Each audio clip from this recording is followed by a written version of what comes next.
ntihazagire umuntu n'umwe ukubeshya yuko igihe cyagusize. Hari igihe abantu twibwira yuko igihe cyadusize bitewe n'uko wenda tubona ahantu bagenzi bacu bageze, tukabona iterambere abantu twabanye bamaze kugeraho, tukigereranya nabo tukavuga ati bano bantu baransize kabisa. Utangira kwicira urubanza uvuga ati ese njye nari hehe? Ese bimeze gute? Ese uri gusiganwa na nde ko ubuzima ari ubwawe wenyine nta wundi muntu mubusangiye? Niba ubuzima bwawe nta wundi muntu ushobora kububaho ari wowe wenyine ubayeho ubuzima bwawe, gute wakumva uri muri competition? Gute wakumva abantu baragusize?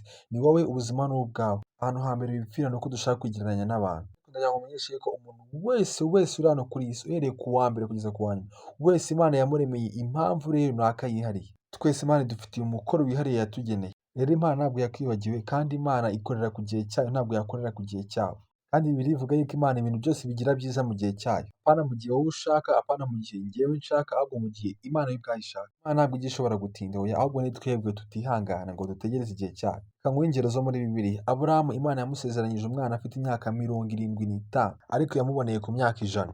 Muri iyi si yacu umuntu w'imyaka 75 aba ari muri pansiyo, aba ari muri pansiyo. Mu gihe ahubwo Aburahamu we aribwo yari agiye gutangira ahubwo guhakira ibintu cyangwa se gukoreshwa icyo yahamagariwe gukora. Mose yatangiye gukorera Imana muri make yafungukiye gukorera umurimo w'Imana afite imyaka 80. Nowa yubatse inkuge imyaka 120. Dawidi yimitswe nk'umwami afite imyaka 14, 15 gutyo akiragira intama, ariko we ubwe yabaye umwami afite imyaka 30. Na Yesu ubwe ntabwo yigeze atangira umurimo we ataragize imyaka 30.